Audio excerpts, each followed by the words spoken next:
standards of value as well defined as were his standards of safety for bonds and preferred stocks. Most of the time he contented himself with a summary of past performances, a more or less general forecast of the future, with particular emphasis on the next 12 months, and a rather arbitrary conclusion. The latter was, and still is, often drawn with one eye on the stock ticker or the market charts.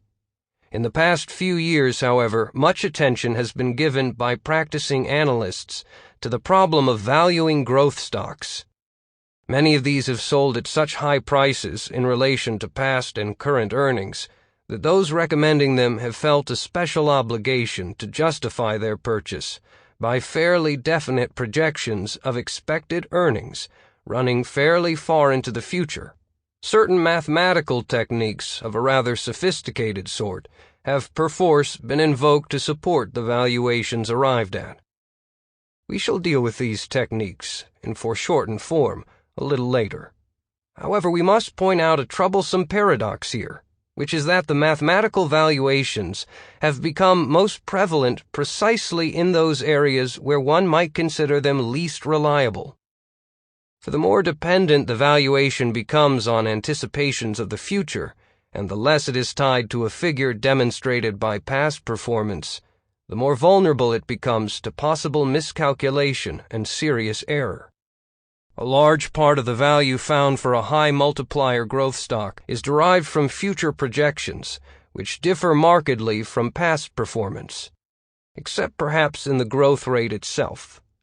Thus, it may be said that security analysts today find themselves compelled to become most mathematical and scientific in the very situations which lend themselves least auspiciously to exact treatment. Let us proceed nonetheless with our discussion of the more important elements and techniques of security analysis. The present highly condensed treatment is directed to the needs of the non-professional investor. At the minimum, he should understand what the security analyst is talking about and driving at. Beyond that, he should be equipped, if possible, to distinguish between superficial and sound analysis. Security analysis for the lay investor is thought of as beginning with the interpretation of a company's annual financial report.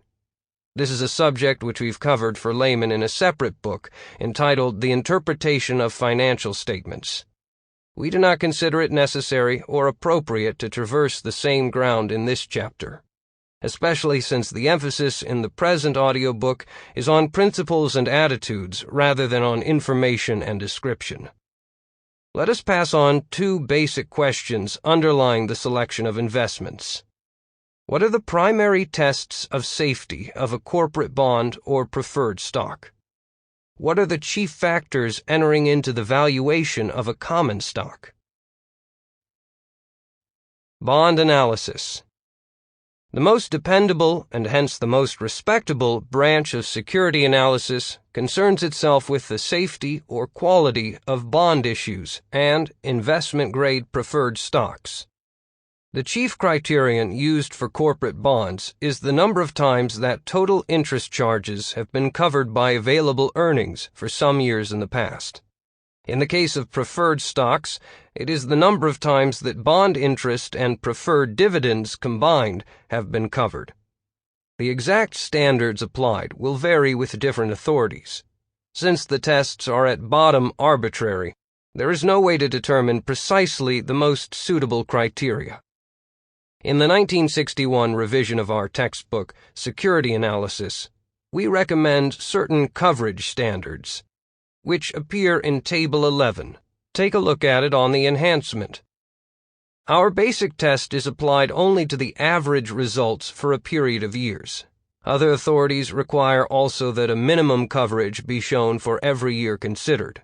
We approve a poorest year test as an alternative to the 7-year average test. It would be sufficient if the bond or preferred stock met either of these criteria.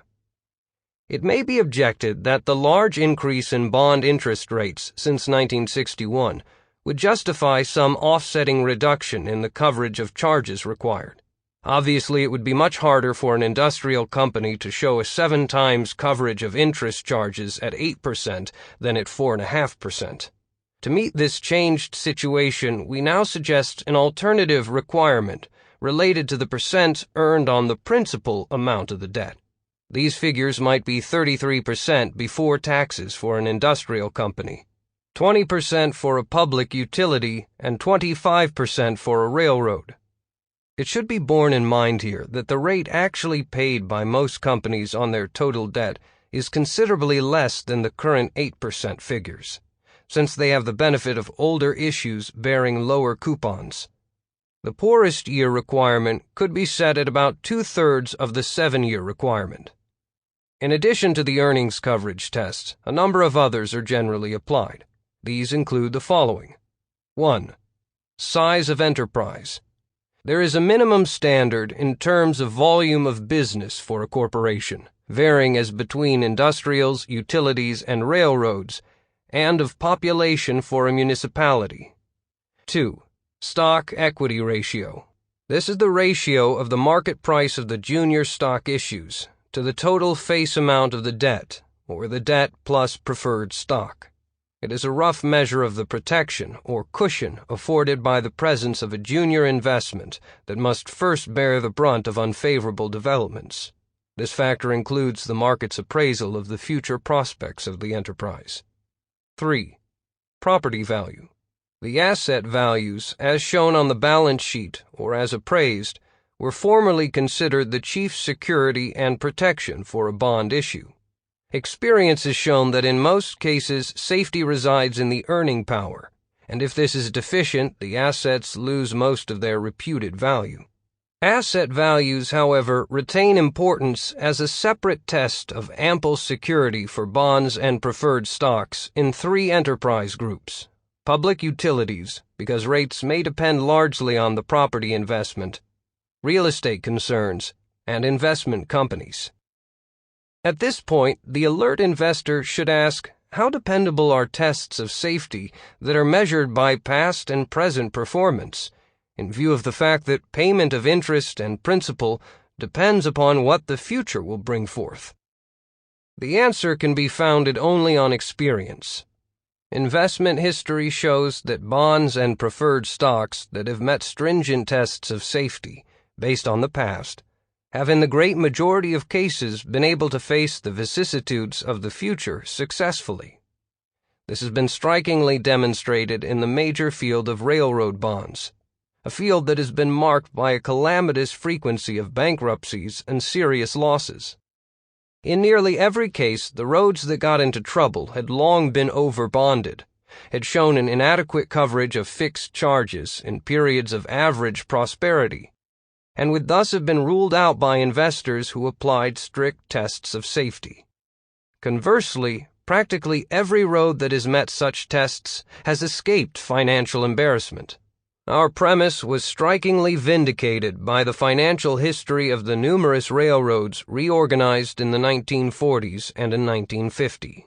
All of these, with one exception, started their careers with fixed charges, reduced to a point where the current coverage of fixed interest requirements was ample, or at least respectable. The exception was the New Haven Railroad, which in its reorganization year, 1947, earned its new charges only about 1.1 times. In consequence, while all the other roads were able to come through rather difficult times with solvency unimpaired, the New Haven relapsed into trusteeship for the 3rd time in 1961. In Chapter 17 that follows, we shall consider some aspects of the bankruptcy of the Penn Central Railroad, which shook the financial community in 1970. An elementary fact in this case was that the coverage of fixed charges did not meet conservative standards as early as 1965. Hence, a prudent bond investor would have avoided or disposed of the bond issues of the system long before its financial collapse. Our observations on the adequacy of the past record to judge future safety apply, and to an even greater degree to the public utilities, which constitute a major area for bond investment. Receivership of a soundly capitalized electric utility company or system is almost impossible. Since Securities and Exchange Commission control was instituted, along with the breakup of most of the holding company systems, public utility financing has been sound and bankruptcies unknown. The financial troubles of electric and gas utilities in the 1930s were traceable almost 100% to financial excesses and mismanagement, which left their imprint clearly on the company's capitalization structures. Simple but stringent tests of safety, therefore, would have warned the investor away from the issues that were later to default. Among industrial bond issues, the long-term record has been different. Although the industrial group as a whole has shown a better growth of earning power than either the railroads or the utilities, it has revealed a lesser degree of inherent stability for individual companies and lines of business. Thus, in the past at least, there have been persuasive reasons for confining the purchase of industrial bonds and preferred stocks to companies that not only are of major size, but also have shown an ability in the past to withstand a serious depression. Few defaults of industrial bonds have occurred since 1950, but this fact is attributable in part to the absence of a major depression during this long period. Since 1966, there have been adverse developments in the financial position of many industrial companies. Considerable difficulties have developed as the result of unwise expansion. On the one hand, this has involved large additions to both bank loans and long-term debt. On the other, it has frequently produced operating losses instead of the expected profits. At the beginning of 1971, it was calculated that in the past 7 years, the interest payments of all non-financial firms had grown from $9.8 billion in 1963 to $26.1 billion in 1970, and that interest payments had taken 29% of the aggregate profits before interest and taxes in 1971, against only 16% in 1963. Obviously, the burden on many individual firms had increased much more than this. Overbonded companies have become all too familiar. There is every reason to repeat the caution expressed in our 1965 edition. We are not quite ready to suggest that the investor may count on an indefinite continuance of this favorable situation, and hence relax his standards of bond selection in the industrial or any other group. Common stock analysis. The ideal form of common stock analysis leads to a valuation of the issue which can be compared with the current price to determine whether or not the security is an attractive purchase. This valuation, in turn, would ordinarily be found by estimating the average earnings over a period of years in the future, and then multiplying that estimate by an appropriate capitalization factor. The now standard procedure for estimating future earning power starts with average past data for physical volume, prices received, and operating margin. Future sales in dollars are then projected on the basis of assumptions as to the amount of change in volume and price level over the previous base. These estimates, in turn, are grounded first on general economic forecasts of gross national product, and then on special calculations applicable to the industry and company in question. An illustration of this method of valuation may be taken from our 1965 edition and brought up to date by adding the sequel. The Value Line, a leading investment service, makes forecasts of future earnings and dividends by the procedure outlined before, and then derives a figure of price potentiality, of projected market value by applying a valuation formula to each issue based largely on certain past relationships. In Table 11.2, found on the enhancement, we reproduce the projections for 1967 through 1969, made in June 1964, and compare them with the earnings and average market price actually realized in 1968. Which approximates the 1967 through 1969 period. The combined forecasts prove to be somewhat on the low side, but not seriously so. The corresponding predictions made 6 years before had turned out to be over-optimistic on earnings and dividends, but this had been offset by use of a low multiplier, with the result that the price potentiality figure proved to be about the same as the actual average price for 1963. The listener will note that quite a number of the individual forecasts were wide of the mark. This is an instance in support of our general view that composite or group estimates are likely to be a good deal more dependable than those for individual companies. Ideally, perhaps, the security analyst should pick out the 3 or 4 companies whose future he thinks he knows the best, and concentrate his own and his client's interests on what he forecasts for them. Unfortunately, it appears to be almost impossible to distinguish in advance between those individual forecasts which can be relied upon and those which are subject to a large chance of error. At bottom, this is the reason for the wide diversification practiced by the investment funds. For it is undoubtedly better to concentrate on one stock that you know is going to prove highly profitable, rather than dilute your results to a mediocre figure merely for diversification's sake. But this is not done, because it cannot be done dependably. The prevalence of wide diversification is in itself a pragmatic repudiation of the fetish of selectivity, to which Wall Street constantly pays lip service. Factors affecting the capitalization rate. Though average future earnings are supposed to be the chief determinant of value, the security analyst takes into account a number of other factors of a more or less definite nature. Most of these will enter into his capitalization rate, which can vary over a wide range, depending upon the quality of the stock issue. Thus, although 2 companies may have the same figure of expected earnings per share in 1973 through 1975, say $4, the analyst may value one as low as 40 and the other as high as 100. Let us deal briefly with some of the considerations that enter into these divergent multipliers. 1. General long-term prospects.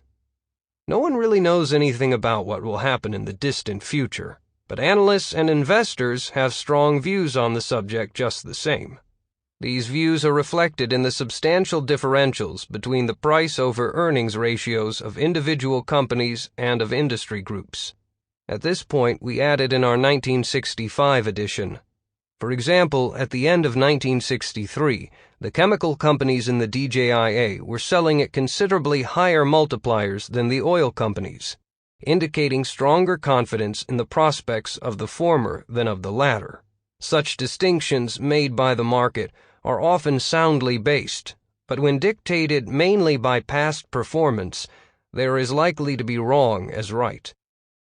We shall supply here, in Table 11.3 found on the enhancement, the 1963 year-end material on the chemical and oil company issues in the DJIA, and carry their earnings to the end of 1970. It will be seen that the chemical companies, despite their high multipliers, made practically no gain in earnings in the period after 1963. The oil companies did much better than the chemicals, and about in line with the growth implied in their 1963 multipliers.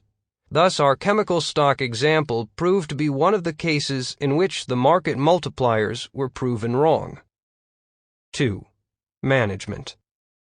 On Wall Street, a great deal is constantly said on this subject, but little that is really helpful. Until objective, quantitative, and reasonably reliable tests of managerial competence are devised and applied, this factor will continue to be looked at through a fog. It is fair to assume that an outstandingly successful company has unusually good management. This will have shown itself already in the past record. It will show up again in the estimates for the next 5 years. And once more in the previously discussed factor of long-term prospects. The tendency to count it still another time as a separate bullish consideration can easily lead to expensive overvaluations. The management factor is most useful, we think, in those cases in which a recent change has taken place that has not yet had the time to show its significance in the actual figures. Two spectacular occurrences of this kind were associated with the Chrysler Motor Corporation. The first took place as far back as 1921, when Walter Chrysler took command of the almost moribund Maxwell Motors, and in a few years made it a large and highly profitable enterprise, while numerous other automobile companies were forced out of business. The second happened as recently as 1962, when Chrysler had fallen far from its once high estate and the stock was selling at its lowest price in many years. Then new interests associated with consolidation coal took over the reins. The earnings advanced from the 1961 figure of $1.24 per share to the equivalent of $17 in 1963, and the price rose from a low of 38.5 in 1962 to the equivalent of nearly 200 the very next year. 3. Financial strength and capital structure. Stock of a company with a lot of surplus cash and nothing ahead of the common is clearly a better purchase at the same price than another one with the same per-share earnings but large bank loans and senior securities. Such factors are properly and carefully taken into account by security analysts. A modest amount of bonds or preferred stocks, however, is not necessarily a disadvantage to the common, nor is the moderate use of seasonal bank credit. Incidentally, a top-heavy structure, too little common stock in relation to bonds and preferred, may under favorable conditions make for a huge, speculative profit in the common. This is the factor known as leverage. 4. Dividend record. One of the most persuasive tests of high quality is the uninterrupted record of dividend payments going back over many years. We think that a record of continuous dividend payments for the last 20 years or more is an important plus factor in the company's quality rating. Indeed, the defensive investor might be justified in limiting his purchases to those meeting this test. 5. Current dividend rate. This, our last additional factor, is the most difficult one to deal with in satisfactory fashion. Fortunately, the majority of companies have come to follow what may be called a standard dividend policy. This has meant the distribution of about 2/3 of their average earnings, except that in the recent period of high profits and inflationary demands for more capital, the figure has tended to be lower. In 1969, it was 59.5% for the stocks in the Dow Jones average and 55% for all American corporations. Where the dividend bears a normal relationship to the earnings, the valuation may be made on either basis without substantially affecting the result. For example, a typical secondary company with expected average earnings of $3 and an expected dividend of $2 may be valued at either 12 times its earnings or 18 times its dividend to yield a value of 36 in both cases. However, an increasing number of growth companies are departing from the once standard policy of paying out 60% or more of earnings in dividends, on the grounds that the shareholders' interests will be better served by retaining nearly all the profits to finance expansion. The issue presents problems and requires careful distinctions. We have decided to defer our discussion of the vital question of proper dividend policy to a later section, Chapter 19, where we shall deal with it as a part of the general problem of management-shareholder relations. Capitalization rates for growth stocks. Most of the writing of security analysts on formal appraisals relates to the valuation of growth stocks. Our study of the various methods has led us to suggest a foreshortened and quite simple formula for the valuation of growth stocks, which is intended to produce figures fairly close to those resulting from the more refined mathematical calculations.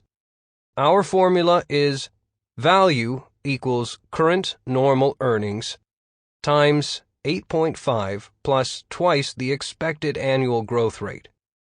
The growth figure should be that expected over the next 7 to 10 years. In Table 11.4 on the enhancement, we show how our formula works out for various rates of assumed growth. It is easy to make the converse calculation and to determine what rate of growth is anticipated by the current market price. assuming our formula is valid. In our last edition, we made that calculation for the DJIA and for 6 important stock issues. These figures are reproduced in Table 11.5, which can be found on the enhancement. We commented at the time, the difference between the implicit 32.4% annual growth rate for Xerox and the extremely modest 2.8% for General Motors is indeed striking. It is explainable in part by the stock market's feeling that General Motors' 1963 earnings, the largest for any corporation in history, can be maintained with difficulty and exceeded only modestly at best.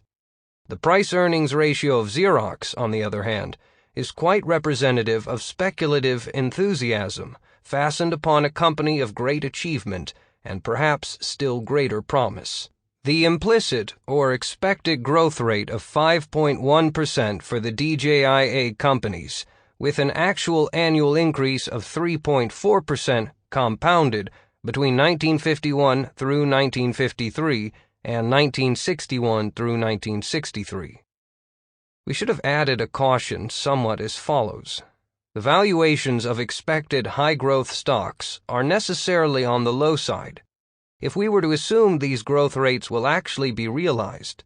In fact, according to the arithmetic, if a company could be assumed to grow at a rate of 8% or more indefinitely, in the future its value would be infinite, and no price would be too high to pay for the shares. What the valuer actually does in these cases is to introduce a margin of safety into his calculations, somewhat as an engineer does in his specifications for a structure. On this basis, the purchases would realize his assigned objective, in 1963, a future overall return of 7.5% per annum, even if the growth rate actually realized proved substantially less than that projected in the formula. Of course, then, if that rate were actually realized, the investor would be sure to enjoy a handsome additional return.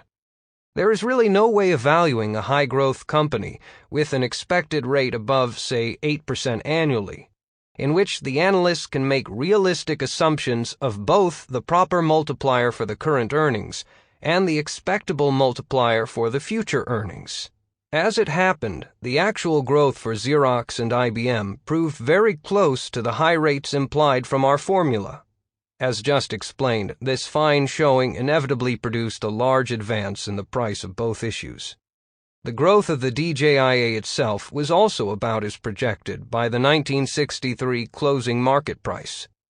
But the moderate rate of 5% did not involve the mathematical dilemma of Xerox and IBM. It turned out that the 23% price rise to the end of 1970, plus the 28% in aggregate dividend return received, gave not far from the 7.5% annual overall gain posited in our formula. In the case of the other 4 companies, it may suffice to say that their growth did not equal the expectations implied in the 1963 price, and that their quotations failed to rise as much as the DJIA. Warning: this material is supplied for illustrative purposes only, and because of the inescapable necessity in security analysis to project the future growth rate for most companies studied. Let the listener not be misled into thinking that such projections have any high degree of reliability, or, conversely, that future prices can be counted on to behave accordingly as the prophecies are realized, surpassed, or disappointed. We should point out that any scientific, or at least reasonably dependable, stock evaluation based on anticipated future results must take future interest rates into account. A given schedule of expected earnings or dividends would have a smaller present value if we assume a higher than if we assume a lower interest structure. Such assumptions have always been difficult to make with any degree of confidence, and the recent violent swings in long-term interest rates render forecasts of this sort almost presumptuous. Hence, we have retained our old formula, simply because no new one would appear more plausible. Industry analysis.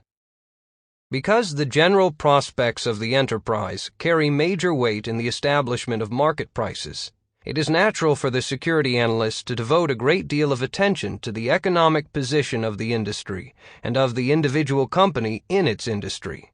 Studies of this kind can go into unlimited detail. They are sometimes productive of valuable insights into important factors that will be operative in the future and are insufficiently appreciated by the current market.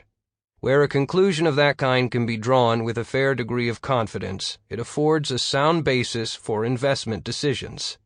Our own observation, however, leads us to minimize somewhat the practical value of most of the industry studies that are made available to investors. The material developed is ordinarily of a kind with which the public is already fairly familiar, and that has already exerted considerable influence on market quotations. Rarely does one find a brokerage house study that points out with a convincing array of facts that a popular industry is heading for a fall, or that an unpopular one is due to prosper. Wall Street's view of the longer future is notoriously fallible, and this necessarily applies to that important part of its investigations which is directed toward the forecasting of the course of profits in various industries. We must recognize, however, that the rapid and pervasive growth of technology in recent years is not without major effect on the attitude and the labors of the security analyst. More so than in the past, the progress or retrogression of the typical company in the coming decade may depend on its relation to new products and new processes, which the analyst may have a chance to study and evaluate in advance. Thus, there is doubtless a promising area for effective work by the analyst, based on field trips, interviews with research men, and on intensive technological investigation on his own. There are hazards connected with investment conclusions derived chiefly from such glimpses into the future, and not supported by presently demonstrable value. Yet there are perhaps equal hazards in sticking closely to the limits of value set by sober calculations resting on actual results. The investor cannot have it both ways. He can be imaginative and play for the big profits that are the reward for vision proved sound by the event. But then he must run a substantial risk of major or minor miscalculation. Or he can be conservative and refuse to pay more than a minor premium for possibilities as yet unproved. But in that case, he must be prepared for the later contemplation of golden opportunities foregone. A two-part appraisal process. Let us return for a moment to the idea of valuation or appraisal of a common stock, which we began to discuss before. A great deal of reflection on the subject has led us to conclude that this better be done quite differently than is now the established practice. We suggest that analysts work out first what we call the past performance value, which is based solely on the past record.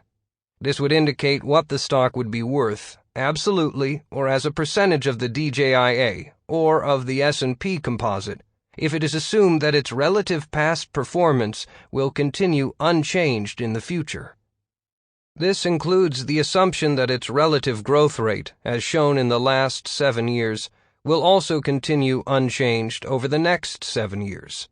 This process could be carried out mechanically by applying a formula that gives individual weights to past figures for profitability, stability, and growth, and also for current financial condition. The second part of the analysis should consider to what extent the value based solely on past performance should be modified because of new conditions expected in the future. Such a procedure would divide the work between senior and junior analysts as follows. 1. The senior analyst would set up the formula to apply to all companies generally for determining past performance value. 2. The junior analysts would work up such factors for the designated companies, pretty much in mechanical fashion. 3. The senior analyst would then determine to what extent a company's performance, absolute or relative, is likely to differ from its past record, and what change should be made in the value to reflect such anticipated changes. It would be best if the senior analyst's report showed both the original valuation and the modified one, with his reasons for the change. Is a job of this kind worth doing? Our answer is in the affirmative, but our reasons may appear somewhat cynical to the listener. We doubt whether the valuation so reached will prove sufficiently dependable in the case of the typical industrial company, great or small. We shall illustrate the difficulties of this job in our discussion of Aluminum Company of America, ALCOA, Alcoa, in the next chapter. Nonetheless, it should be done for such common stocks. Why? First, many security analysts are bound to make current or projected valuations as part of their daily work. The method we propose should be an improvement on those generally followed today. Secondly, because it should give useful experience and insight to the analysts who practice this method. Thirdly, because work of this kind could produce an invaluable body of recorded experience, as has long been the case in medicine, that may lead to better methods of procedure and a useful knowledge of its possibilities and limitations. The public utility stocks might well prove an important area in which this approach will show real pragmatic value. Eventually, the intelligent analyst will confine himself to those groups in which the future appears reasonably predictable, or where the margin of safety of past performance value over current price is so large that he can take his chances on future variations, as he does in selecting well-secured senior securities. In subsequent chapters, we shall supply concrete examples of the application of analytical techniques, but they will only be illustrations. If the listener finds the subject interesting, he should pursue it systematically and thoroughly before he considers himself qualified to pass a final buy or sell judgment of his own on a security issue. Commentary on Chapter 11.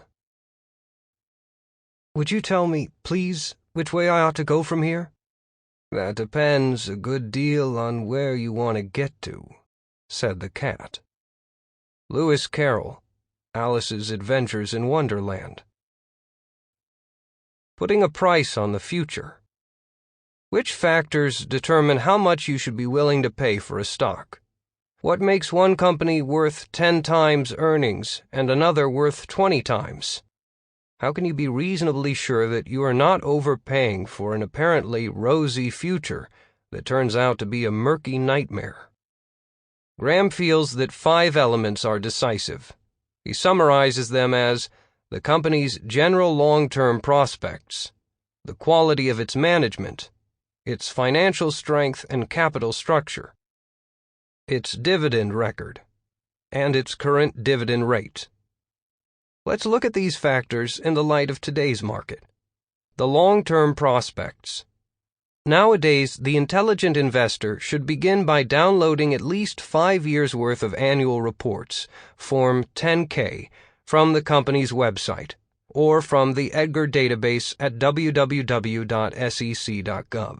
Then comb through the financial statements, gathering evidence to help you answer 2 overriding questions.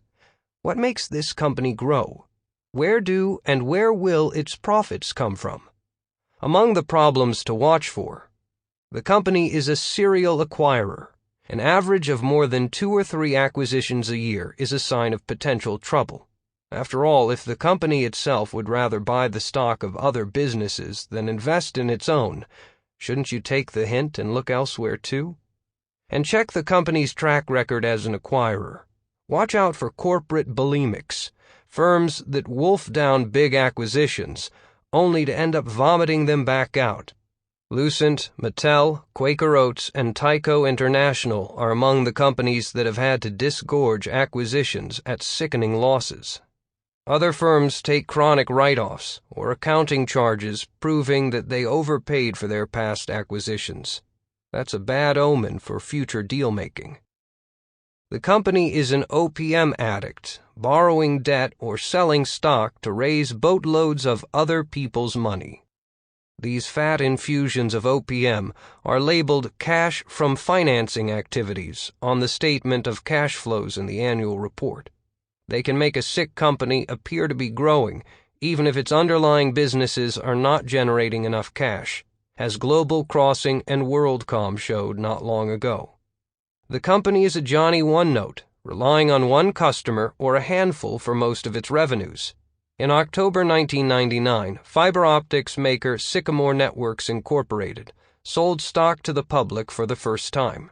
The prospectus revealed that one customer, Williams Communications, accounted for 100% of Sycamore's $11 million in total revenues.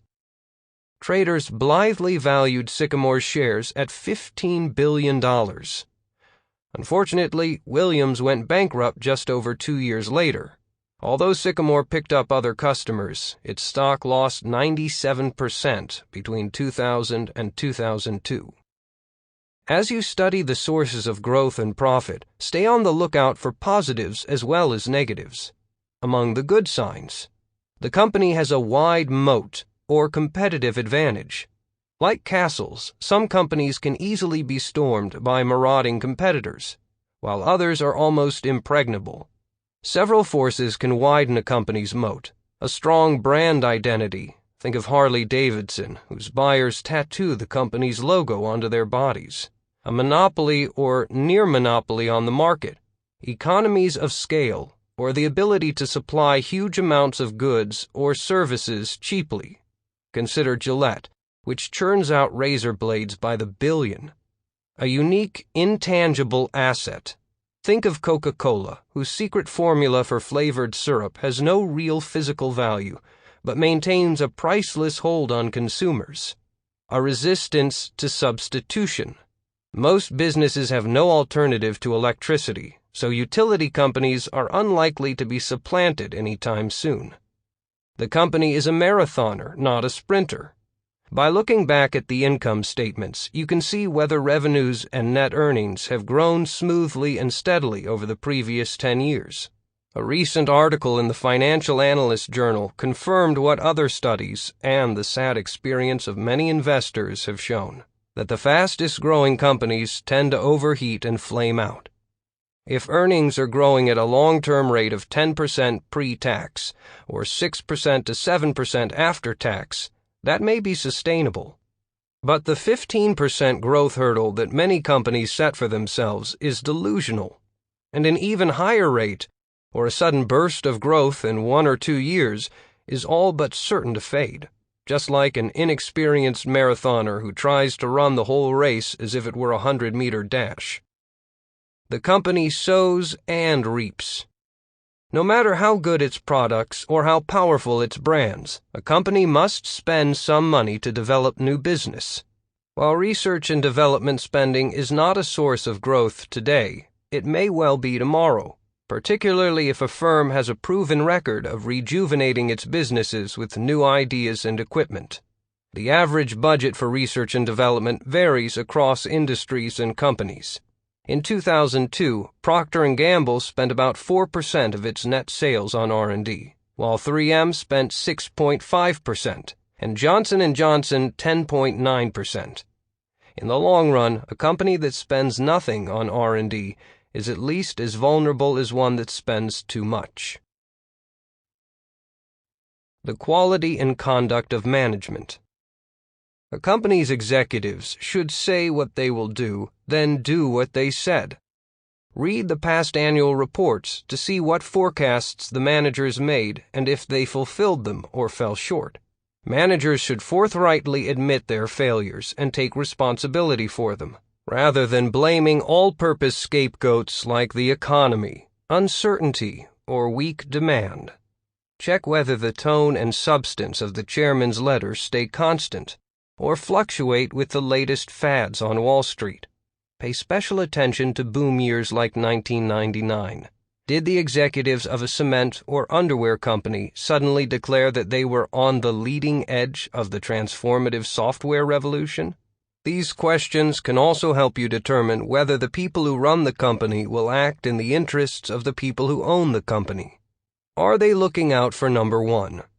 A firm that pays its CEO $100 million in a year had better have a very good reason. Perhaps he discovered and patented the fountain of youth, or found El Dorado and bought it for $1 an acre, or contacted life on another planet and negotiated a contract obligating the aliens to buy all their supplies from only one company on Earth. Otherwise, this kind of obscenely obese payday suggests that the firm is run by the managers for the managers. If a company reprices or reissues or exchanges its stock options for insiders, stay away. In this switcheroo, a company cancels existing and typically worthless stock options for employees and executives, then replaces them with new ones at advantageous prices. If their value is never allowed to go to zero, while their potential profit is always infinite, how can options encourage good stewardship of corporate assets? Any established company that reprices options, as dozens of high-tech firms have, is a disgrace, and any investor who buys stock in such a company is a sheep begging to be sheared. By looking in the annual report for the mandatory footnote about stock options, you can see how large the option overhang is. AOL Time Warner, for example, reported in the front of its annual report that it had 4.5 billion shares of common stock outstanding as of December 31, 2002. But a footnote in the bowels of the report reveals that the company had issued options on 657 million more shares. So AOL's future earnings will have to be divided among 15% more shares. You should factor in the potential flood of new shares from stock options whenever you estimate a company's future value. Form 4, available through the Edgar database at www.sec.gov, shows whether a firm's senior executives and directors have been buying or selling shares. There can be legitimate reasons for an insider to sell: diversification, a bigger house, a divorce settlement. But repeated big sales are a bright red flag. A manager can't legitimately be your partner if he keeps selling while you're buying. Are they managers or promoters? Executives should spend most of their time managing their company in private, not promoting it to the investing public. All too often, CEOs complain that their stock is undervalued no matter how high it goes, forgetting Graham's insistence that managers should try to keep the stock price from going either too low or too high. Meanwhile, all too many chief financial officers give earnings guidance or guesstimates of the company's quarterly profits, and some firms are hypochondriacs, constantly spewing forth press releases boasting of temporary, trivial, or hypothetical opportunities. A handful of companies, including Coca-Cola, Gillette, and USA Interactive, have begun to just say no to Wall Street's short-term thinking. These few brave outfits are providing more detail about their current budgets and long-term plans, while refusing to speculate about what the next 90 days might hold. For a model of how a company can communicate candidly and fairly with its shareholders, go to the Edgar database at www.sec.gov and view the 8K filings made by Expeditors International of Washington, which periodically posts its superb question-and-answer dialogues with shareholders there. Finally, ask whether the company's accounting practices are designed to make its financial results transparent or opaque. If non-recurring charges keep recurring, extraordinary items crop up so often that they seem ordinary, acronyms like EBITDA take priority over net income, or pro forma earnings are used to cloak actual losses, you may be looking at a firm that has not yet learned how to put its shareholders' long-term interests first. Financial strength and capital structure. The most basic possible definition of a good business is this: it generates more cash than it consumes. Good managers keep finding ways of putting that cash to productive use. In the long run, companies that meet this definition are virtually certain to grow in value, no matter what the stock market does. Start by reading the statement of cash flows in the company's annual report. See whether cash from operations has grown steadily throughout the past 10 years. Then you can go further. Warren Buffett has popularized the concept of owner earnings, or net income plus amortization and depreciation, minus normal capital expenditures. As portfolio manager Christopher Davis of Davis Selected Advisors puts it, If you owned 100% of this business, how much cash would you have in your pocket at the end of the year?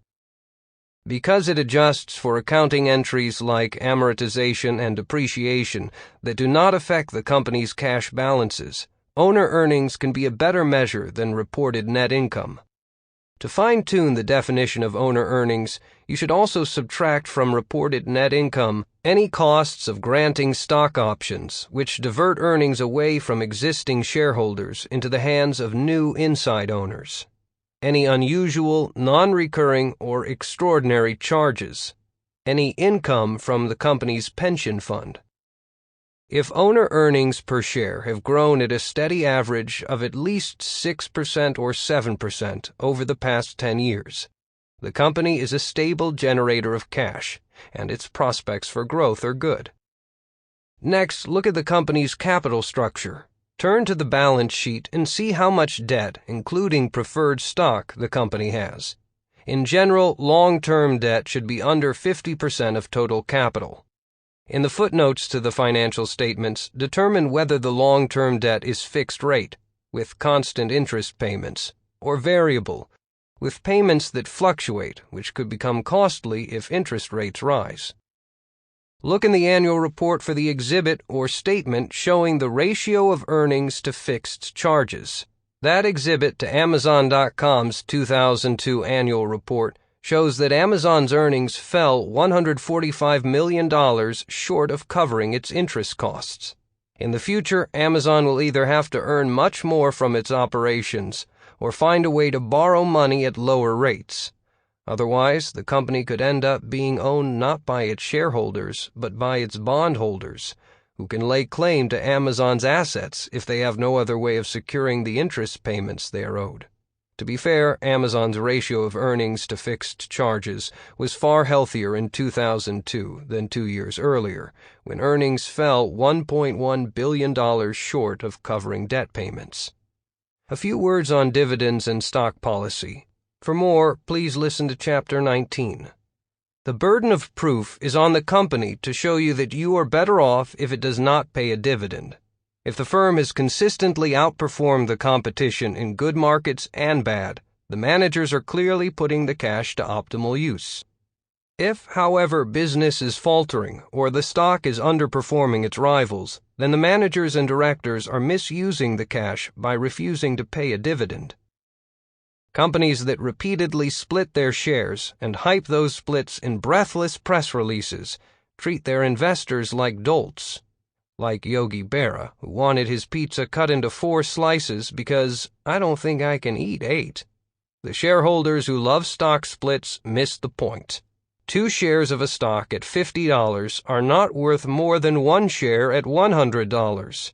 Managers who use splits to promote their stock are aiding and abetting the worst instincts of the investing public, and the intelligent investor will think twice before turning any money over to such condescending manipulators. Companies should buy back their shares when they are cheap, not when they're at or near record highs. Unfortunately, it recently has become all too common for companies to repurchase their stock when it is overpriced. There is no more cynical waste of a company's cash, since the real purpose of that maneuver is to enable top executives to reap multi-million-dollar paydays by selling their own stock options in the name of enhancing shareholder value. A substantial amount of anecdotal evidence, in fact, suggests that managers who talk about enhancing shareholder value seldom do. In investing, as with life in general, ultimate victory usually goes to the doers, not to the talkers. Chapter 12. Things to consider about per-share earnings. This chapter will begin with 2 pieces of advice to the investor that cannot avoid being contradictory in their implications. The first is, don't take a single year's earnings seriously. The second is, if you do pay attention to short-term earnings, look out for booby traps in the per-share figures. If our first warning were followed strictly, the second would be unnecessary. but it is too much to expect that most shareholders can relate all their common stock decisions to the long-term record and the long-term prospects. The quarterly figures, and especially the annual figures, receive major attention in financial circles, and this emphasis can hardly fail to have its impact on the investor's thinking. He may well need some education in this area, for it abounds in misleading possibilities. As this chapter is being written, the earnings report of Aluminum Company of America, Alcoa, for 1970 appears in the Wall Street Journal. The first figures shown are share earnings a, 1970, $5.20, 1969, $5.58. The little a at the outset is explained in a footnote to refer to primary earnings before special charges. There is much more footnote material. In fact, it occupies twice as much space as do the basic figures themselves. For the December quarter alone, the earnings per share are given as $1.58 in 1970, against $1.56 in 1969. The investor or speculator interested in Alcoa shares, reading those figures, might say to himself, "Not so bad. I knew that 1970 was a recession year in aluminum, but the fourth quarter shows a gain over 1969. With earnings at the rate of $6.32 per year, let me see, the stock is selling at 62. Well, that's less than 10 times earnings. That makes it look pretty cheap, compared with 16 times for International Nickel, etc., etc. But if our investor, speculator friend had bothered to read all the material in the footnote, he would have found that instead of one figure of earnings per share for the year 1970, there were actually four. Primary earnings, 1970, $5.20. 1969, $5.58. Net income after special charges, 1970, $4.32. 1969, $5.58. Fully diluted before special charges, 1970, $5.01. 1969, $5.35. Fully diluted after special charges, 1970, $4.19. 1969, $5.35. For the fourth quarter alone, only two figures are given. Primary earnings, 1970, $1.58. 1969, $1.56. Net income after special charges, 1970, 70 cents. 1969, $1.56. What do all these additional earnings mean? Which earnings are true earnings for the year and the December quarter? If the latter should be taken at 70 cents, the net income after special charges, the annual rate would be $2.80 instead of $6.32, and the price 62 would be 22 times earnings instead of the 10 times we started with. Part of the question as to the true earnings of Alcoa can be answered quite easily. The reduction from $5.20 to $5.01 to allow for the effects of dilution is clearly called for. Alcoa has a large bond issue convertible into common stock. To calculate the earning power of the common based on the 1970 results, it must be assumed that the conversion privilege will be exercised if it should prove profitable to the bondholders to do so. The amount involved in the Alcoa picture is relatively small and hardly deserves detailed comment. But in other cases, making allowance for conversion rights and the existence of stock purchase warrants can reduce the apparent earnings by half or more. We shall present examples of a really significant dilution factor soon. The financial services are not always consistent in their allowance for the dilution factor in their reporting and analyses. Let us turn now to the matter of special charges.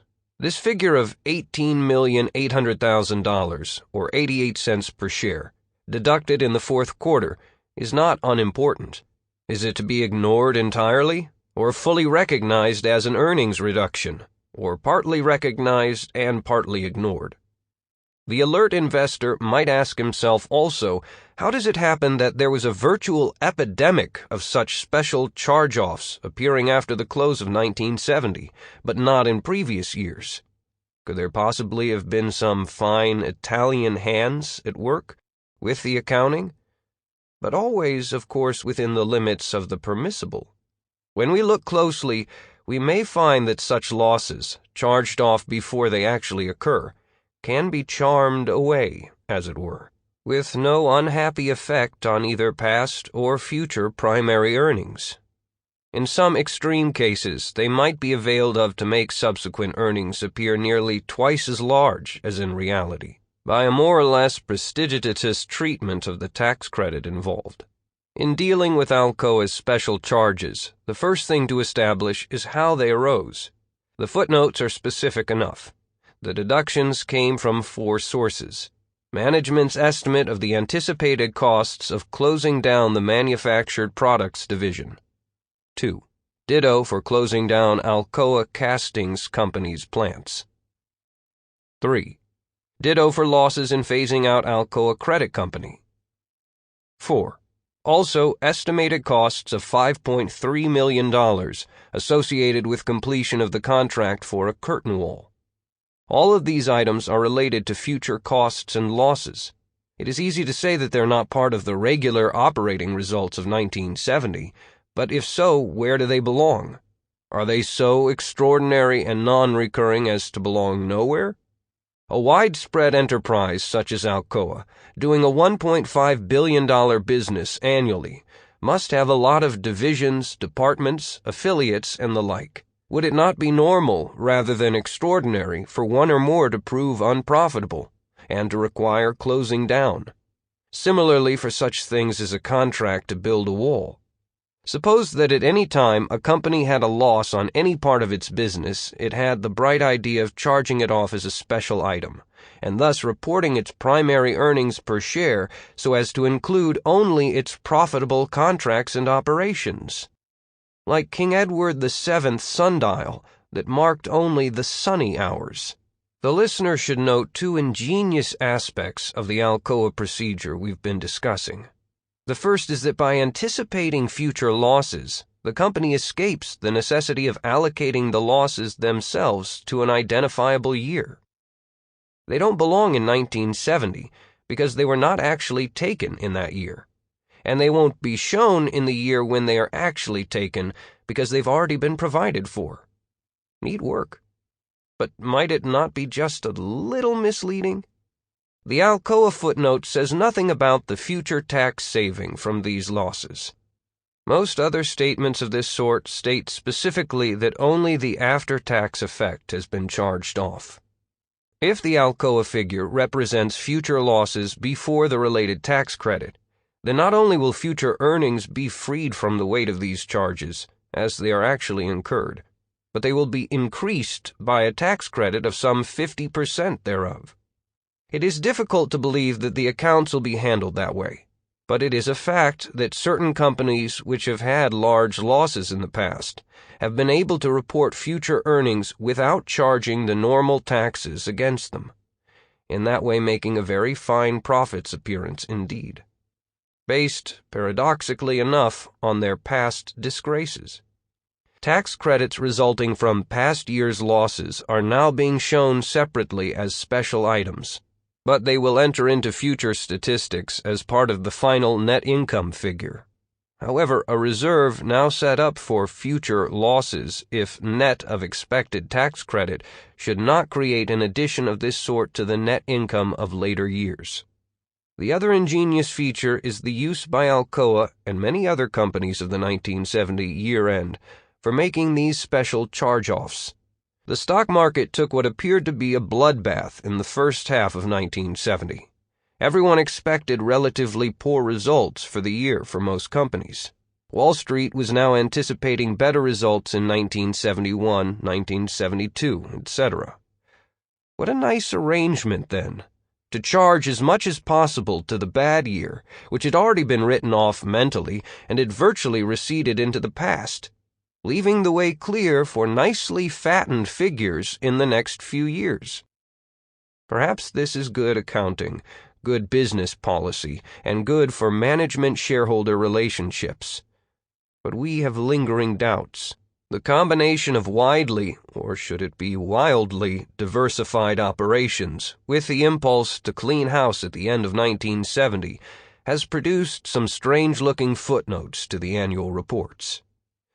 The listener may be amused by the following explanation given by a New York Stock Exchange company, which shall remain unnamed, of its special items aggregating $2,357,000, or about a third of the income before charge-offs. Consists of provision for closing Spalding United Kingdom operations, provision for reorganizational expenses of a division, costs of selling a small baby pants and bib manufacturing company, disposing of part interest in a Spanish car leasing facility, and liquidation of a ski boot operation. Years ago, the strong companies used to set up contingency reserves out of the profits of good years to absorb some of the bad effects of depression years to come. The underlying idea was to equalize the reported earnings, more or less, and to improve the stability factor in the company's record. A worthy motive, it would seem. But the accountants quite rightly objected to the practice as misstating the true earnings. They insisted that each year's results be presented as they were, good or bad, and the shareholders and analysts be allowed to do the averaging or equalizing for themselves. We seem now to be witnessing the opposite phenomenon, with everyone charging off as much as possible against forgotten 1970, so as to start 1971 with a slate not only clean, but specially prepared to show pleasing per-share figures in the coming years. Is it time to return to our first question? What then were the true earnings of Alcoa in 1970? The accurate answer would be the $5.01 per share after dilution, less that part of the 82 cents of special charges that may properly be attributed to occurrences in 1970. But we do not know what that portion is, and hence we cannot properly state the true earnings for the year. The management and the auditors should have given us their best judgment on this point, but they did not do so. Provided for deduction of the balance of these charges from the ordinary earnings of a suitable number of future years, say not more than 5. This evidently they will not do either, since they have already conveniently disposed of the entire sum as a 1970 special charge. The more seriously investors take the per-share earnings figures as published, the more necessary it is for them to be on their guard against accounting factors of one kind and another that may impair the true comparability of the numbers. We have mentioned 3 sorts of these factors: the use of special charges, which may never be reflected in the per-share earnings, the reduction in the normal income tax deduction by reason of past losses, and the dilution factor implicit in the existence of substantial amounts of convertible securities or warrants. A fourth item that has had a significant effect on reported earnings in the past is the method of treating depreciation, chiefly as between the straight line and the accelerated schedules. We refrain from details here, but as an example current as we write, let us mention the 1970 report of Train Company. This firm showed an increase of nearly 20% in per-share earnings over 1969, $3.29 versus $2.76. But half of this came from returning to the older straight-line depreciation rates, less burdensome on earnings than the accelerated method used the year before. The company will continue to use the accelerated rate on its income tax return, thus deferring income tax payments on the difference. Still another factor, important at times, is the choice between charging off research and development costs in the year they are incurred or amortizing them over a period of years. Finally, let us mention the choice between the FIFO, first in, first out, and LIFO, last in, first out, methods of valuing inventories. An obvious remark here would be that investors should not pay any attention to these accounting variables if the amounts involved are relatively small. But Wall Street, being as it is, even items quite minor in themselves can be taken seriously. 2 days before the Alcoa report appeared in the Wall Street Journal, the paper had quite a discussion of the corresponding statement of Dow Chemical. It closed with the observation that many analysts had been troubled by the fact that Dow had included a 21-cent item in regular profits for 1969, instead of treating it as an item of extraordinary income. Why the fuss? Because, evidently, evaluations of Dow Chemical involving many millions of dollars in the aggregate seemed to depend on exactly what was the percentage gain for 1969 over 1968, in this case either 9% or 4.5%. This strikes us as rather absurd. It is very unlikely that small differences involved in one year's results could have any bearing on future average profits or growth, and on a conservative, realistic valuation of the enterprise. By contrast, consider another statement also appearing in January 1971. This concerned Northwest Industries Incorporated's report for 1970. The company was planning to write off as a special charge not less than $264 million in one fell swoop. Of this, $200 million represents the loss to be taken on the proposed sale of the railroad subsidiary to its employees, and the balance a write-down of a recent stock purchase. These sums would work out to a loss of about $35 per share of common before dilution offsets, or twice its then current market price. Here we have something really significant. If the transaction goes through, and if the tax laws are not changed, this loss provided for in 1970 will permit Northwest Industries to realize about $400 million of future profits within 5 years from its other diversified interests, without paying income tax thereon. What will then be the real earnings of that enterprise? Should they be calculated with or without provision for the nearly 50% in income taxes which it will not actually have to pay? In our opinion, the proper mode of calculation would be first to consider the indicated earning power on the basis of full income tax liability, and to derive some broad idea of the stock's value based on that estimate. To this should be added some bonus figure, representing the value per share of the important but temporary tax exemption the company will enjoy. Allowances must be made also for a possible large-scale dilution in this case. Actually, the convertible preferred issues and warrants would more than double the outstanding common shares if the privileges are exercised. All this may be confusing and wearisome to our listeners, but it belongs in our story. Corporate accounting is often tricky. Security analysis can be complicated. Stock valuations are really dependable only in exceptional cases. For most investors, it would be probably best to assure themselves that they are getting good value for the prices they pay, and let it go at that. Use of average earnings. In former times, analysts and investors paid considerable attention to the average earnings over a fairly long period in the past, usually from 7 to 10 years. This mean figure was useful for ironing out the frequent ups and downs of the business cycle, and it was thought to give a better idea of the company's earning power than the results of the latest year alone. One important advantage of such an averaging process is that it will solve the problem of what to do about nearly all the special charges and credits. They should be included in the average earnings, for certainly most of these losses and gains represent a part of the company's operating history. If we do this for Alcoa, the average earnings for 1961 through 1970, 10 years, would appear as $3.62, and for the 7 years 1964 through 1970 as $4.62 per share. If such figures are used in conjunction with ratings for growth and stability of earnings during the same period, they could give a really informing picture of the company's past performance.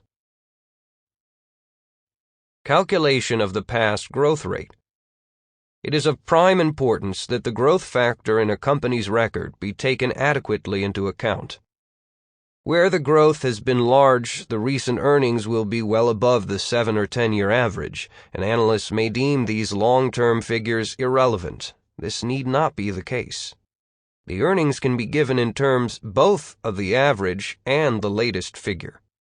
We suggest that the growth rate itself be calculated by comparing the average of the last 3 years with corresponding figures 10 years earlier. Where there is a problem of special charges or credits, it may be dealt with on some compromise basis. Note the following calculation for the growth of Alcoa as against that of Sears Roebuck and the DJIA Group as a whole. Comment: these few figures could be made the subject of a long discussion. They probably show, as well as any others derived by elaborate mathematical treatment, the actual growth of earnings for the long period 1958 through 1970. But how relevant is this figure, generally considered central in common stock valuations, to the case of Alcoa? Its past growth rate was excellent, actually a bit better than that of acclaimed Sears Roebuck, and much higher than that of the DJIA Composite. But the market price at the beginning of 1971 seemed to pay no attention to this fine performance. Alcoa sold at only 11.5 times the recent 3-year average, while Sears sold at 27 times, and the DJIA itself at 15+ times. How did this come about? Evidently, Wall Street has fairly pessimistic views about the future course of Alcoa's earnings, in contrast with its past record.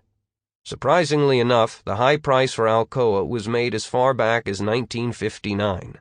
In that year, it sold at 116, or 45 times its earnings. This compares with a 1959 adjusted high price of 25.5 for Sears Roebuck, or 20 times its then earnings. Even though Alcoa's profits did show excellent growth thereafter, it is evident that in this case the future possibilities were greatly overestimated in the market price. It closed 1970 at exactly half of the 1959 high, while Sears tripled in price and the DJIA moved up nearly 30%. It should be pointed out that Alcoa's earnings on capital funds had been only average or less, and this may be the decisive factor here. High multipliers have been maintained in the stock market only if the company has maintained better than average profitability. Let us apply at this point to Alcoa the suggestion we made in the previous chapter for a 2-part appraisal process. Such an approach might have produced a past performance value for Alcoa of 10% of the DJIA, or $84 per share relative to the closing price of $840 for the DJIA in 1970. On this basis, the shares would have appeared quite attractive at their price of $57 1/4. To what extent should the senior analyst have marked down the past performance value to allow for adverse developments that he saw in the future? Frankly, we have no idea. Assume he had reason to believe that the 1971 earnings would be as low as $2.50 per share. A large drop from the 1970 figure, as against an advance expected for the DJIA.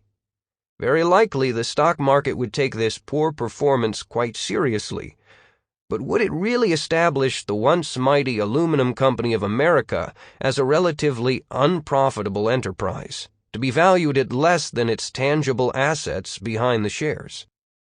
In 1971, the price declined from a high of 70 in May to a low of 36 in December, against a book value of 55. Alcoa is surely a representative industrial company of huge size, but we think that its price and earnings history is more unusual, even contradictory, than that of most other large enterprises. Yet this instance supports to some degree the doubts we expressed in the last chapter as to the dependability of the appraisal procedure when applied to the typical industrial company. Commentary on Chapter 12. You can get ripped off easier by a dude with a pen than you can by a dude with a gun. Bo Diddley.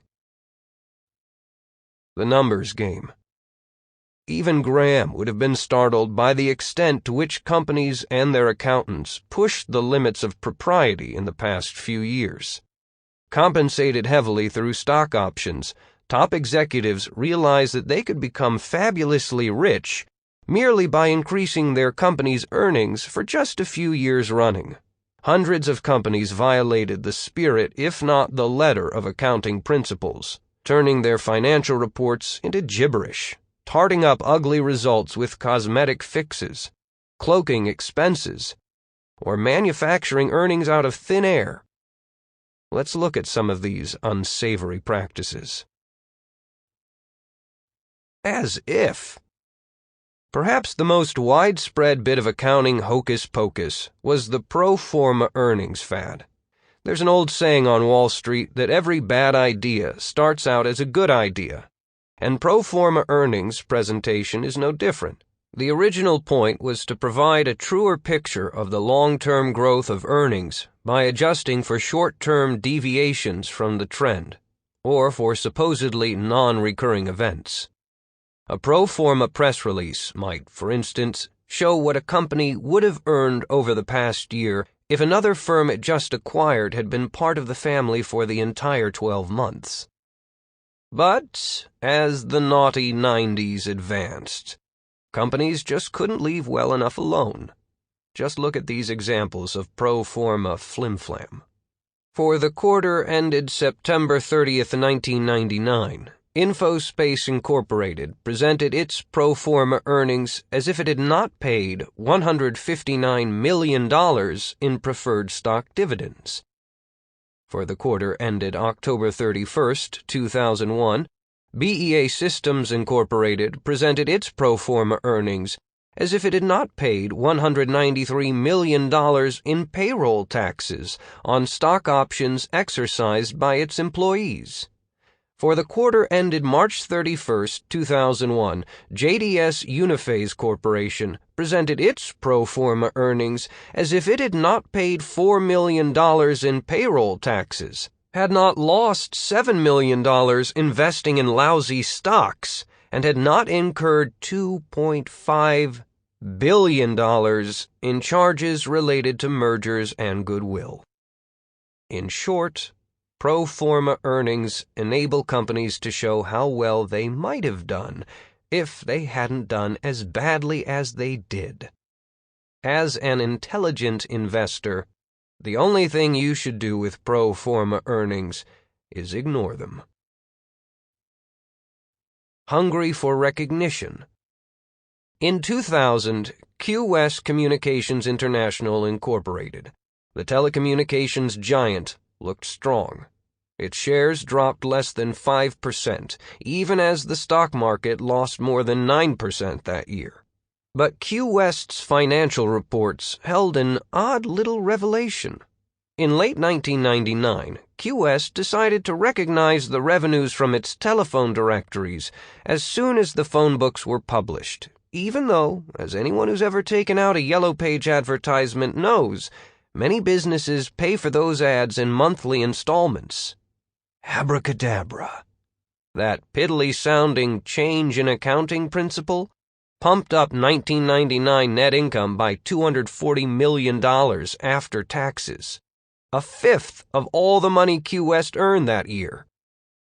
Like a little chunk of ice crowning a submerged iceberg, aggressive revenue recognition is often a sign of dangers that run deep and loom large. And so it was at QWest.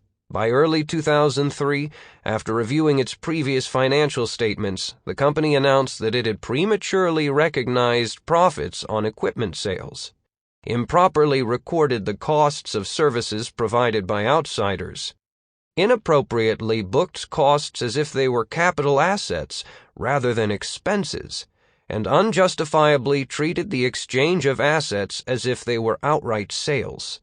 All told, QWest's revenues for 2000 and 2001 had been overstated by $2.2 billion, including $80 million from the earlier change in accounting principle, which was now reversed. Capital offenses. In the late 1990s, Global Crossing Limited had unlimited ambitions. The Bermuda-based company was building what it called the first integrated global fiber optic network, over more than 100,000 miles of cables, largely laid across the floor of the world's oceans. After wiring the world, Global Crossing would sell other communications companies the right to carry their traffic over its network of cables. In 1998 alone, Global Crossing spent more than $600 million to construct its optical web.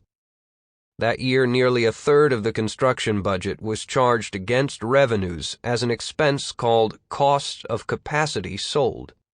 If not for that $178 million expense, Global Crossing, which reported a net loss of $96 million, could have reported a net profit of roughly $82 million. The next year, says a bland footnote in the 1999 annual report, Global Crossing initiated service contract accounting. The company would no longer charge most construction costs as expenses against the immediate revenues it received from selling capacity on its network. Instead, a major chunk of those construction costs would now be treated not as an operating expense, but as a capital expenditure, thereby increasing the company's total assets instead of decreasing its net income. Poof!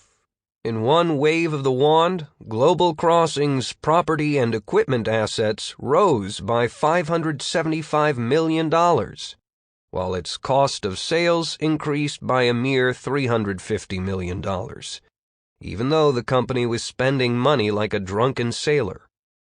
Capital expenditures are an essential tool for managers to make a good business grow bigger and better. But malleable accounting rules permit managers to inflate reported profits by transforming normal operating expenses into capital assets. As the Global Crossing case shows, the intelligent investor should be sure to understand what and why a company capitalizes. An inventory story. Like many makers of semiconductor chips, Micron Technology Incorporated suffered a drop in sales after 2000. In fact, Micron was hit so hard by the plunge in demand that it had to start writing down the value of its inventories, since customers clearly did not want them at the prices Micron had been asking. In the quarter ended May 2001, Micron slashed the recorded value of its inventories by $261 million. Most investors interpreted the write-down not as a normal or recurring cost of operations, but as an unusual event. But look what happened after that by taking a look at Figure 12.1 on the enhancement. Micron booked further inventory write-downs in every one of the next 6 fiscal quarters. Was the devaluation of Micron's inventory a non-recurring event, or had it become a chronic condition? Reasonable minds can differ on this particular case, but one thing is clear. The intelligent investor must always be on guard for non-recurring costs that, like the Energizer Bunny, just keep on going. The pension dimension.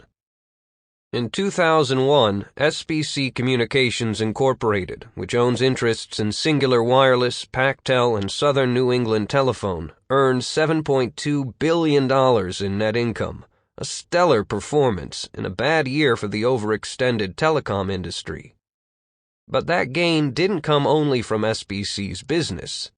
Fully $1.4 billion of it, 13% of the company's net income, had come from SBC's pension plan. Because SBC had more money in the pension plan than it estimated was necessary to pay its employees' future benefits, the company got to treat the difference as current income. One simple reason for that surplus: in 2001, SBC raised the rate of return it expected to earn on the pension plan's investments from 8.5% to 9%, lowering the amount of money it needed to set aside today. SBC explained its rosy new expectations by noting that for each of the 3 years ended 2001, our actual 10-year return on investments exceeded 10%.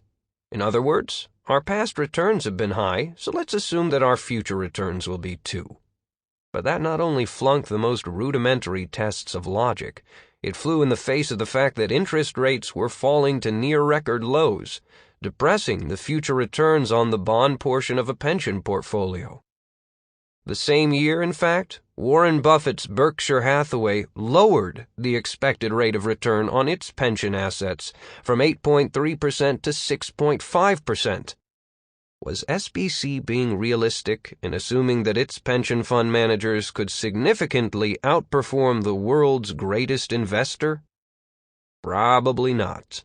In 2001, Berkshire Hathaway's pension fund gained 9.8%, but SBC's pension fund lost 6.9%. Here's some quick considerations for the intelligent investor. Is the net pension benefit more than 5% of the company's net income? If so, would you still be comfortable with the company's other earnings if those pension gains went away in future years? Is the assumed long-term rate of return on plan assets reasonable? As of 2003, anything above 6.5% is implausible, while a rising rate is downright delusional. Caveat investor. A few pointers will help you avoid buying a stock that turns out to be an accounting time bomb. Read backwards. When you research a company's financial reports, start reading on the last page and slowly work your way toward the front. Anything that the company doesn't want you to find is buried in the back, which is precisely why you should look there first. Read the notes. Never buy a stock without reading the footnotes to the financial statements in the annual report, usually labeled Summary of Significant Accounting Policies.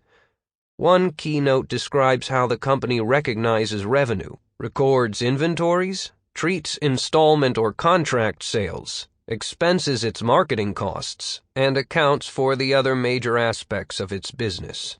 In the other footnotes, watch for disclosures about debt, stock options, loans to customers, reserves against losses, and other risk factors that can take a big chomp out of earnings.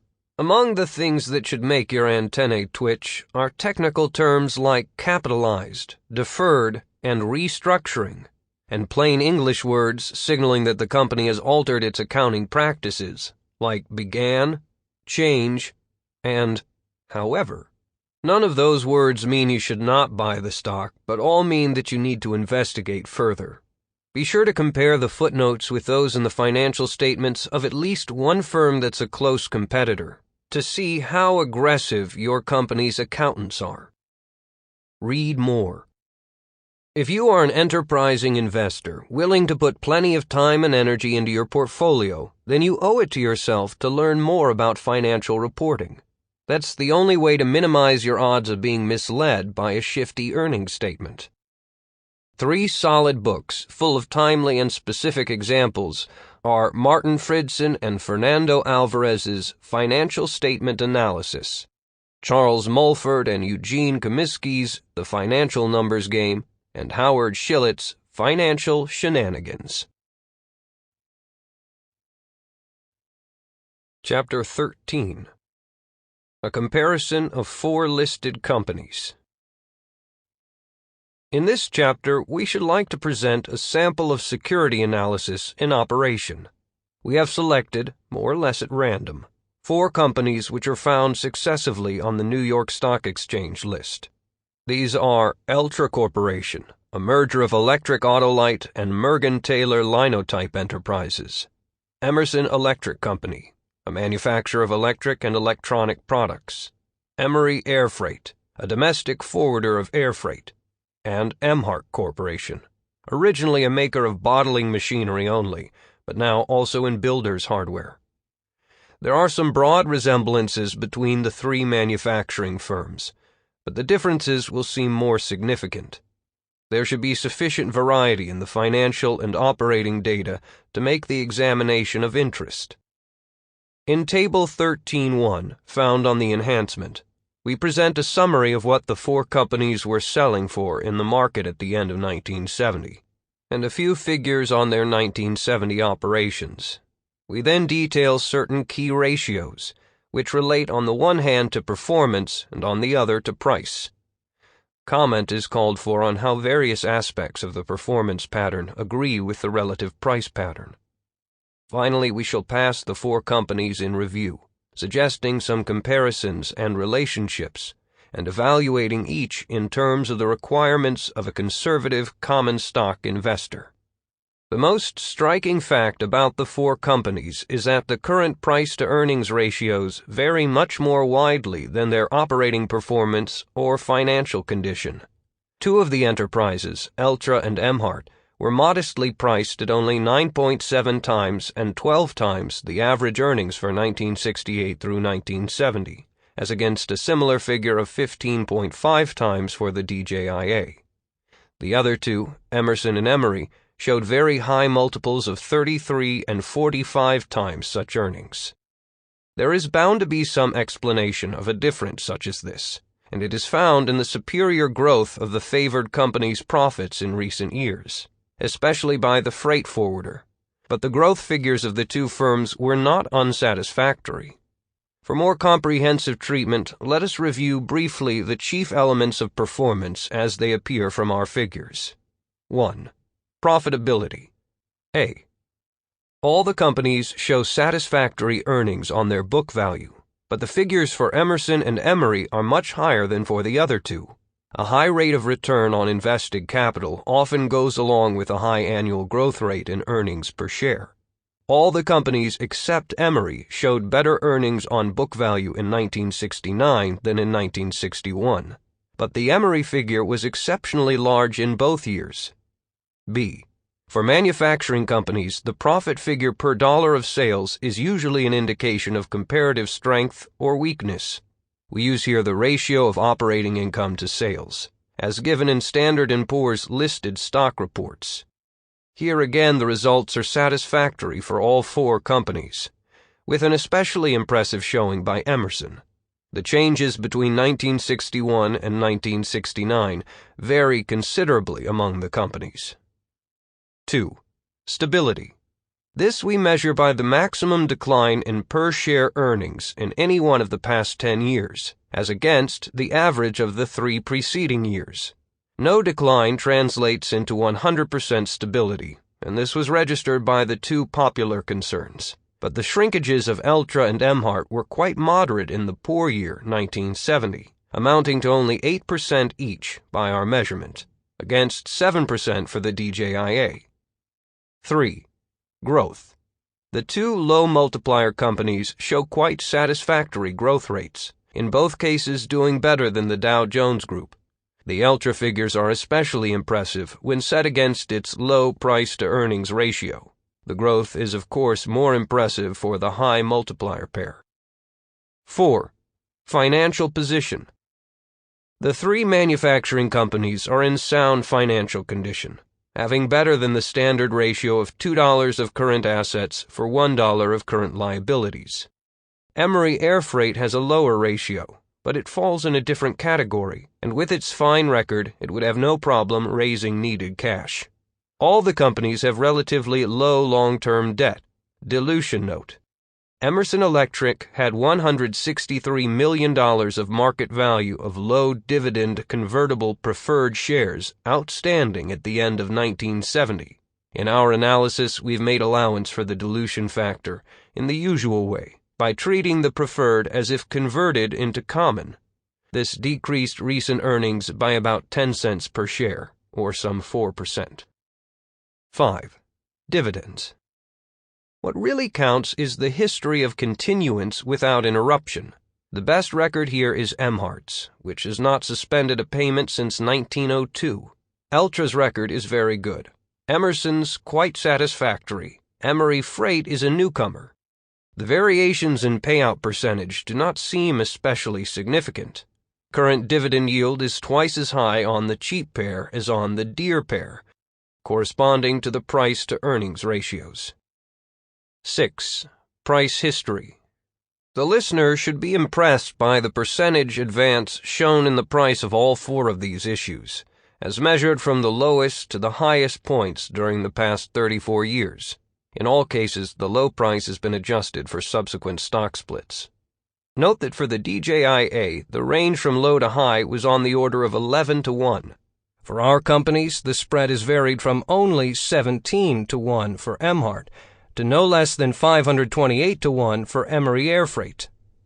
These manifold price advances are characteristic of most of our older common stock issues, and they proclaim the great opportunities of profit that have existed in the stock markets of the past.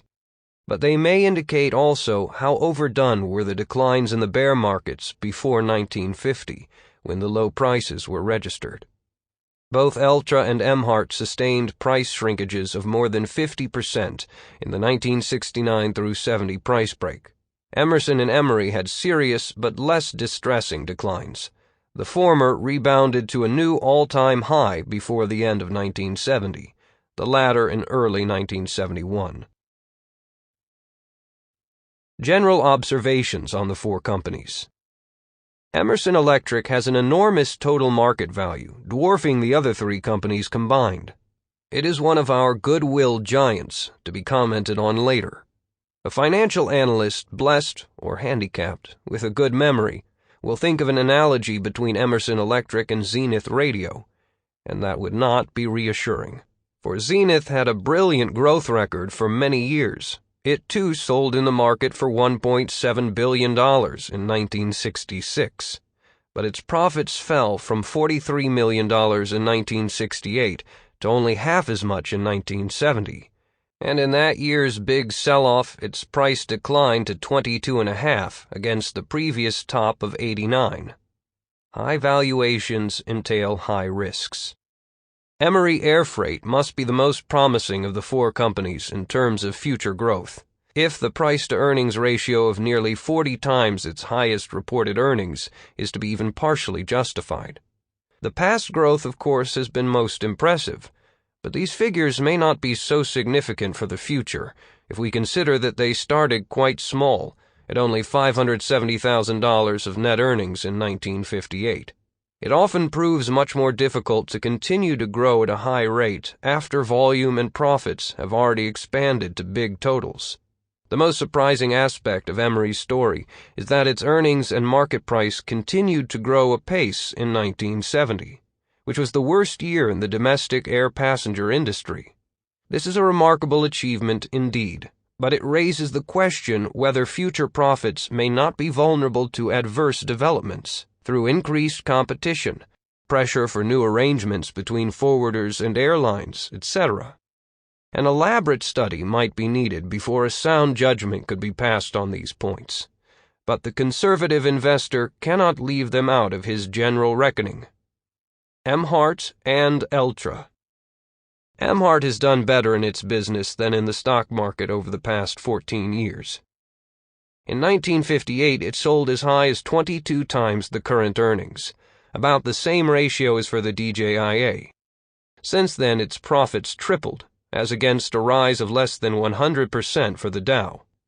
But its closing price in 1970 was only a third above the 1958 high, versus 43% for the Dow. The record of Eltra is somewhat similar. It appears that neither of these companies possesses glamour or sex appeal in the present market. But in all the statistical data, they show up surprisingly well. Their future prospects?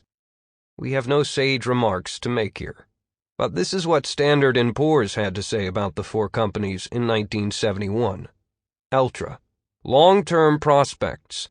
Certain operations are cyclical, but an established competitive position and diversification are offsetting factors. Emerson Electric. While adequately priced at 71 on the current outlook, the shares have appeal for the long term. A continued acquisition policy, together with a strong position in industrial fields and an accelerated international program, suggests further sales and earnings progress. Emery Air Freight. The shares appear amply priced at 57 on current prospects, but are well worth holding for the long pull. Emhart. Although restricted this year by lower capital spending in the glass container industry, earnings should be aided by an improved business environment in 1972. The shares are worth holding at 34. Conclusions.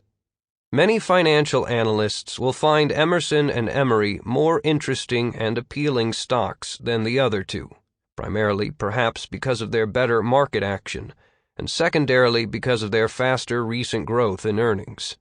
Under our principles of conservative investment, the first is not a valid reason for selection. That is something for the speculators to play around with. The second has validity, but within limits. Can the past growth and the presumably good prospects of Emery Air Freight justify a price more than 60 times its recent earnings? Our answer would be, maybe, for someone who's made an in-depth study of the possibilities of this company and come up with exceptionally firm and optimistic conclusions. But not for the careful investor who wants to be reasonably sure in advance that he is not committing the typical Wall Street air of over-enthusiasm for good performance in earnings and in the stock market. The same cautionary statements seem called for in the case of Emerson Electric, with a special reference to the market's current valuation of over $1 billion for the intangible or earning power factor here. We should add that the electronics industry, once a fair-haired child of the stock market, has in general fallen on disastrous days. Emerson is an outstanding exception, but it will have to continue to be such an exception for a great many years in the future before the 1970 closing price will have been fully justified by its subsequent performance. By contrast, both Eltra at 27 and Emhart at 33 have the earmarks of companies with sufficient value behind their price to constitute reasonably protected investments. Here the investor can, if he wishes, consider himself basically a part owner of these businesses, at a cost corresponding to what the balance sheet shows to be the money invested therein. The rate of earnings on invested capital has long been satisfactory. The stability of profits also. The past growth rate, surprisingly so. The two companies will meet our 7 statistical requirements for inclusion in a defensive investor's portfolio. These will be developed in the next chapter, but we summarize them as follows. 1. Adequate size. 2. A sufficiently strong financial condition. 3. Continued dividends for at least the past 20 years. 4. No earnings deficit in the past 10 years. 5. 10-year growth of at least 1/3 in per-share earnings. 6. Price of stock no more than 1.5 times net asset value. 7. Price no more than 15 times average earnings of the past 3 years. We make no predictions about the future earnings performance of Eltra or Emhart. In the investor's diversified list of common stocks, there are bound to be some that prove disappointing, and this may be the case for one or both of this pair. But the diversified list itself, based on the listed principles of selection, plus whatever other sensible criteria the investor may wish to apply, should perform well enough across the years. At least, long experience tells us so. A final observation. An experienced security analyst, even if he accepted our general reasoning on these 4 companies, would have hesitated to recommend that a holder of Emerson or Emery exchange his shares for Eltra or Emhart at the end of 1970, unless the holder understood clearly the philosophy behind the recommendation. There was no reason to expect that in any short period of time the low multiplier duo would outperform the high multipliers. The latter were well thought of in the market, and thus had a considerable degree of momentum behind them, which might continue for an indefinite period. The sound basis for preferring Eltra and Emhart to Emerson and Emery would be the client's considered conclusion that he preferred value-type investments to glamour-type investments. Thus, to a substantial extent, common stock investment policy must depend on the attitude of the individual investor. This approach is treated at greater length in our next chapter. Commentary on Chapter 13. In the Air Force, we have a rule. Check 6. The guy's flying along, looking in all directions and feeling very safe. Another guy flies up behind him at 6 o'clock. 12 o'clock is directly in front. and shoots. Most airplanes are shot down that way. Thinking that you're safe is very dangerous. Somewhere, there's a weakness you've got to find. You must always check 6 o'clock. U.S. Air Force General Donald Cutya. E-Business. As Graham did, let's compare and contrast 4 stocks, using their reported numbers as of December 31st, 1999, a time that will enable us to view some of the most drastic extremes of valuation ever recorded in the stock market.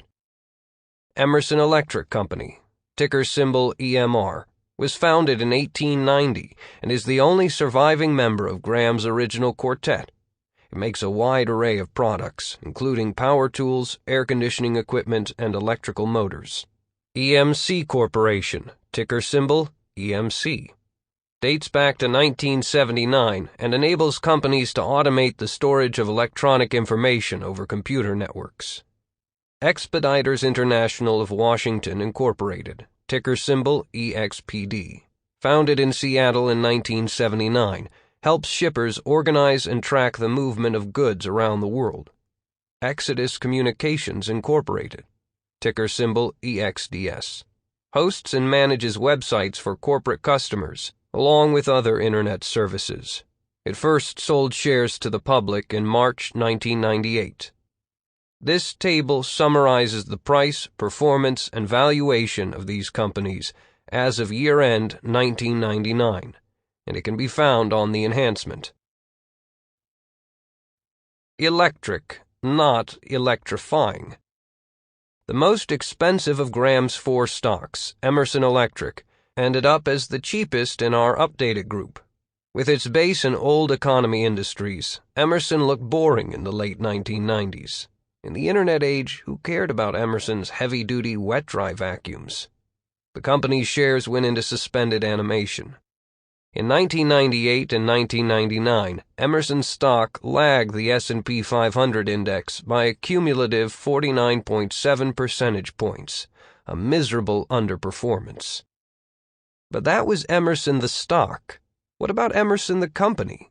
In 1999, Emerson sold $14.4 billion worth of goods and services, up nearly $1 billion from the year before.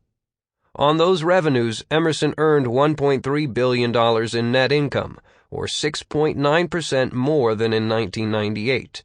Over the previous 5 years, earnings per share had risen at a robust average rate of 8.3%. Emerson's dividend had more than doubled to $1.30 per share. Book value had gone from $6.69 to $14.27 per share. According to Value Line, throughout the 1990s, Emerson's net profit margin and return on capital, key measures of its efficiency as a business, had stayed robustly high, around 9% and 18% respectively. What's more, Emerson had increased its earnings for 42 years in a row, and had raised its dividend for 43 straight years, one of the longest runs of steady growth in American business. At year-end, Emerson's stock was priced at 17.7 times the company's net income per share. Like its power tools, Emerson was never flashy, but it was reliable and showed no sign of overheating. Could EMC grow PDQ? EMC Corporation was one of the best-performing stocks of the 1990s, rising, or should we say levitating, more than 81,000%. If you had invested $10,000 in EMC stock at the beginning of 1990, you would have ended 1999 with just over $8 million. EMC shares returned 157.1% in 1999 alone, more than Emerson's stock had gained in the 8 years from 1992 through 1999 combined. EMC had never paid a dividend, instead retaining all its earnings to provide funds for the continued growth of the company. At their December 31st price of $54.63, EMC shares were trading at 103 times the earnings the company would report for the full year, nearly 6 times the valuation level of Emerson's stock. What about EMC the business? Revenues grew 24% in 1999, rising to $6.7 billion. Its earnings per share soared to 92 cents from 61 cents the year before, a 51% increase. Over the 5 years ending in 1999, EMC's earnings had risen at a sizzling annual rate of 28.8%. And, with everyone expecting the tidal wave of internet commerce to keep rolling, the future looked even brighter. Throughout 1999, EMC's chief executive repeatedly predicted that revenues would hit $10 billion by 2001, up from $5.4 billion in 1998. That would require average annual growth of 23%, a monstrous rate of expansion for so big a company.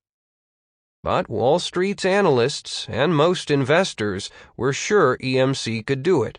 After all, over the previous 5 years, EMC had more than doubled its revenues and better than tripled its net income.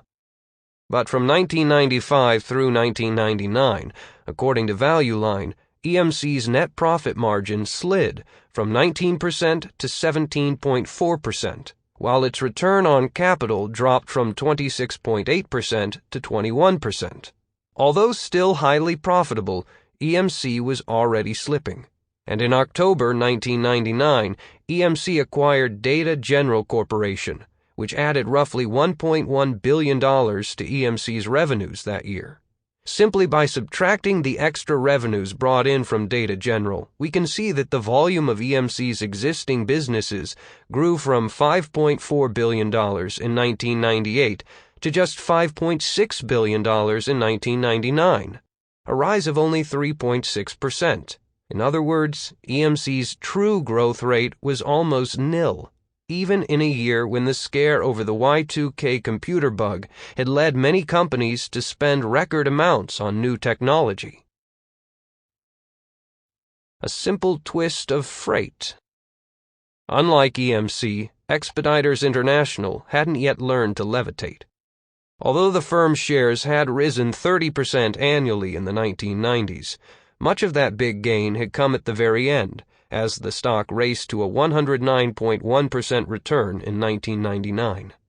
The year before, Expeditors shares had gone up just 9.5%, trailing the S&P 500 index by more than 19 percentage points. What about the business? Expeditors was growing expeditiously indeed. Since 1995, its revenues had risen at an average annual rate of 19.8%. Nearly tripling over the period to finish 1999 at $1.4 billion, and earnings per share had grown by 25.8% annually, while dividends had risen at a 27% annual clip. Expeditors had no long-term debt, and its working capital had nearly doubled since 1995. According to Value Line, Expeditors' book value per share had increased 129%, and its return on capital had risen by more than 1/3 to 21%. By any standard, Expeditors was a superb business.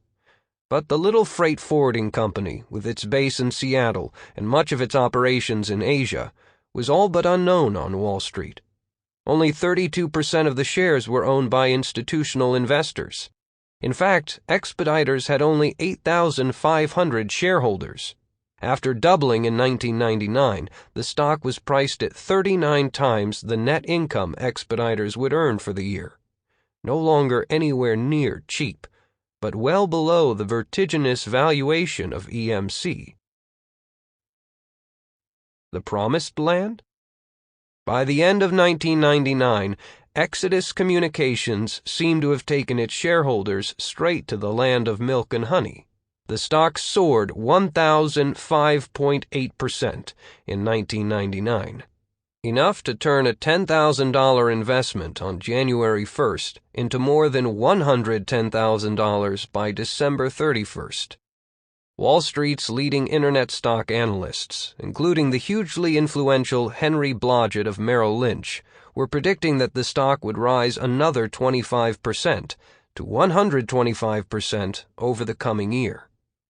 And best of all, in the eyes of the online traders who gorged on Exodus's gains, was the fact that the stock had split 2-for-1 3 times during 1999. In a 2-for-1 stock split, a company doubles the number of its shares and halves their price. So a shareholder ends up owning twice as many shares, each priced at half the former level.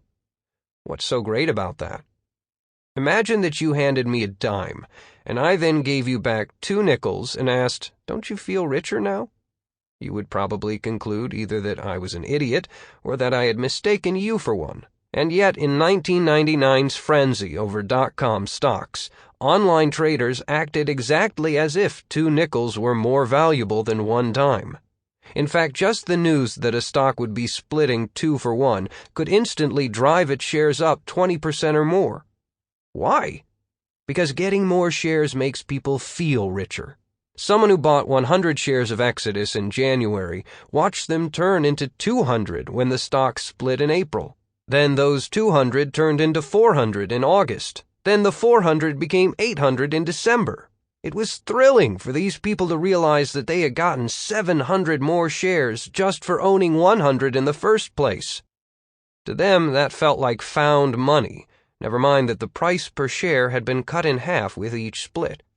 In December 1999, one elated Exodus shareholder, who went by the handle "Gimme a Dollar," exulted on an online message board, "I'm going to hold these shares until I'm 80, because after it splits hundreds of times over the next years, I'll be close to becoming CEO."